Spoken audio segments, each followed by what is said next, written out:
Good morning, Stereo Police. Welcome to Objective Reality Day. I'm going to do a part two on the video I made late last night, but I want to follow up on that. And my videos are going to be short these days because I'm retired. Damn it!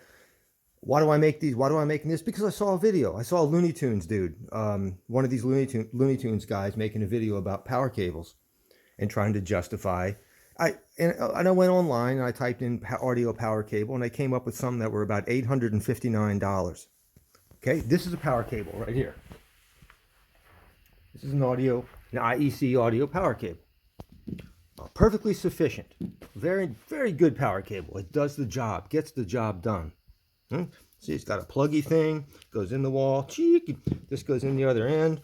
Whoop, and then it's nice and fat, and electrons can drift through it, and it doesn't, it gets the job done.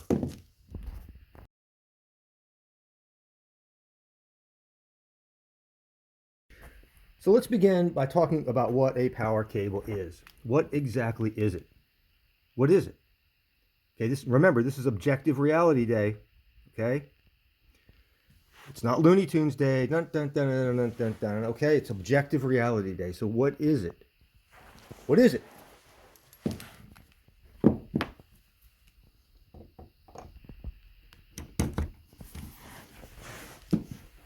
Okay. A power cable is, get ready for this, this is very profound. Get your little notepads out. A power cable is an extension of the Romex wire that runs well over 100 feet through my walls. Well, it's an extension of the outlet, which is connected to Romex wire that runs over 100 feet through my walls. Then directly to the circuit breaker. I'm going to walk you through this. To the circuit breaker, through the panel, through the bus bars, up through a main breaker, then to the mains wires and out to the transformer. It's an extension. It's a, what is this? 3-foot extension. That's what a power cable is.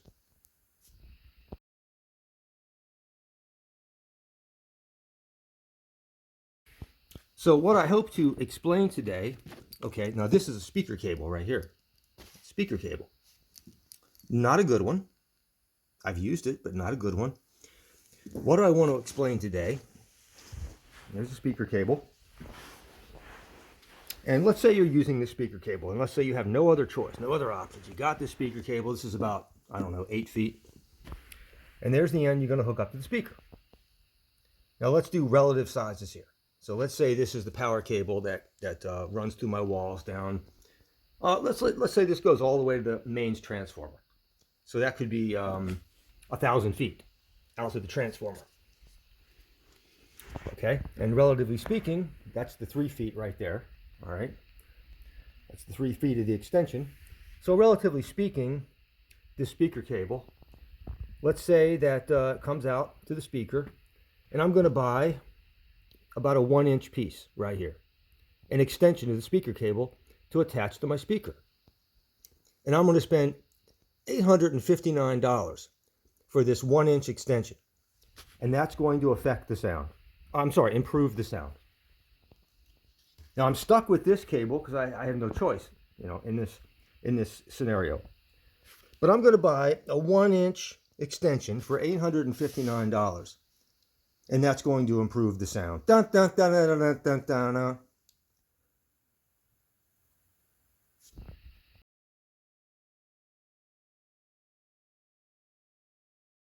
Okay, so let's talk about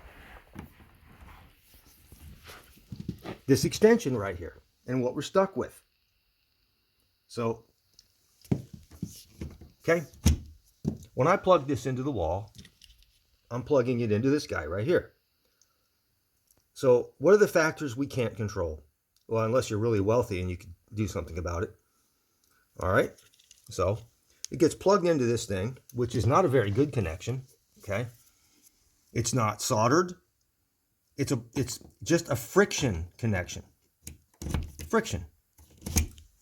Terrible connection.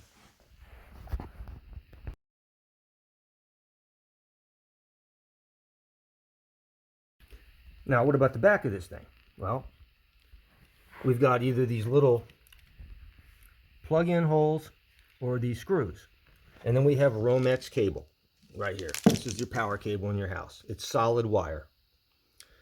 Okay, it could be different gauges, but you know, it's solid wire. These white and black, hot, white is neutral, and then you have ground, silver, grounded. And they get screwed, either looped around these little screws and tightened, which is the best way to do it. Or if you're really lazy, you can strip them and push them into these plug-in friction connections, which you should never do. So they should get screwed on here, and then the bare wire is the grounded wire, earth grounded, and it gets screwed in there. And then this Romex runs through your walls. Hundreds of feet maybe, unless you're lucky and you're really close to the circuit breaker or the panel box. Hundreds of feet. My room happens to be about as far away from the panel box as possible. I'm diagonal from it, and I'm on the top floor. Let's go take a look.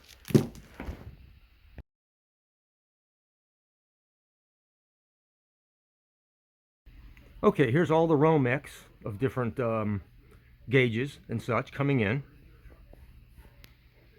from all parts of the house, you know, and all coalescing at the panel boxes.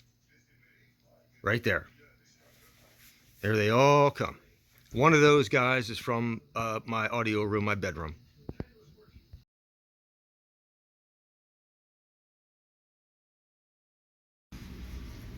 All right. So they're all coming in down here. You can see there's various gauges, some for 240 volts circuits, some for 120. And, you know, you can see some Romex right there. That's about it's about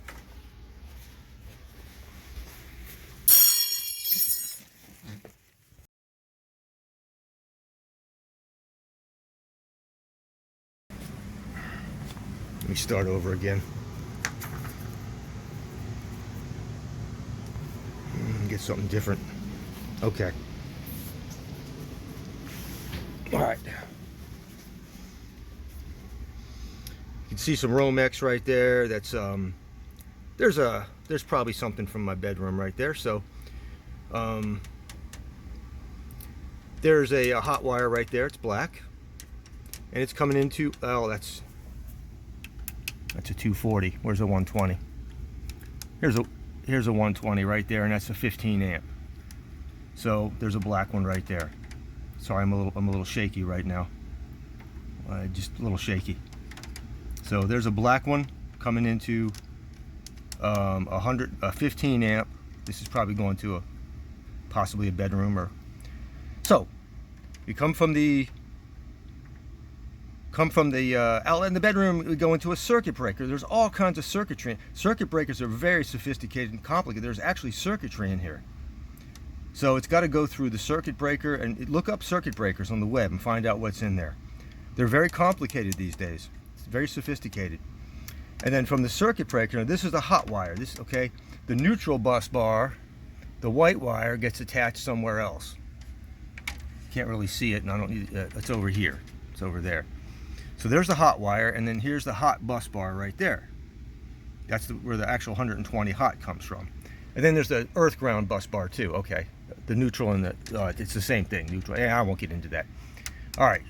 So the 120, the actual hot, comes through your circuit breaker, goes through all kinds of circuitry, and then here's the hot bus bar, and it goes up to the main breaker. You go through another breaker right here, the mains breaker. More circuitry. And then here are the mains right here, these big fat guys right there. And here's where it goes out of the house, and it gets buried under the ground and goes to the mains transformer. Let me go show you the mains transformer real quick. Oof.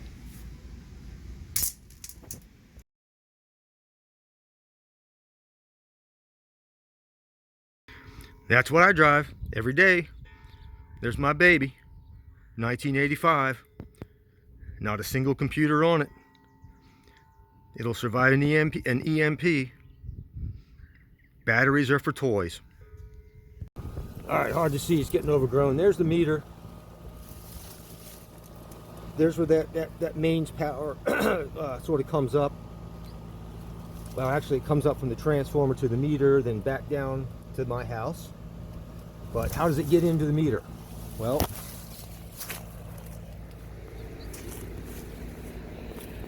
it goes underground, and you see that box right over there? That's the transformer. Now I'm going to stop there, because the transformer is not a physical connection. It's not a physical connection. It's an electromagnetic field kind of connection. So I'll grant you that. Forget all that stuff about all that wire and stuff, all that thousands of miles of wire from the power station. I'll just say, okay, let's begin from the transformer, okay, through the meter,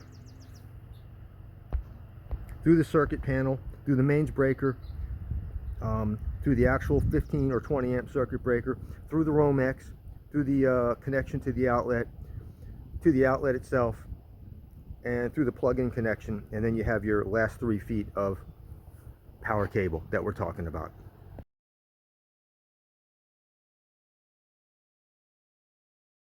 Okay, let's conclude this. So here we are. So if you're going to tell me, after knowing that, after having that knowledge, that the last 3 feet, okay, you're stuck with all that other stuff, that other 500 feet of stuff, including circuit breakers, Romex, underground wire, etc., and various connections along the way, that the last 3 feet, that spending $859 or more is going to improve upon the previous 500 feet somehow. I don't even know how to describe it. I'm not sure exactly what's going on. I mean, I don't get it. Again, the analogy is you're stuck with this speaker cable right here, but you're going to add an $859 1-inch extension, and you're going to hear a difference. I mean, is that a good analogy? I don't know. Would someone please explain to me what the hell is going on and how people buy into this stuff? And by the way, I mean, maybe someone's already doing it, but if this is the case, I got a retirement company. I'm going to make, and I'm sure someone already does it maybe, I'm going to make high-end audio outlets. I'm sure that's already made. High-end audio Romex. I'm just going to buy Romex and paint it gold. High-end audio circuit breakers. I'm just going to paint those gold too. And sell them for $859 each to the same people who buy into this crap. Audio. God dang, what is going on? Welcome to Objective Reality Day. Stereo Police. Ciao.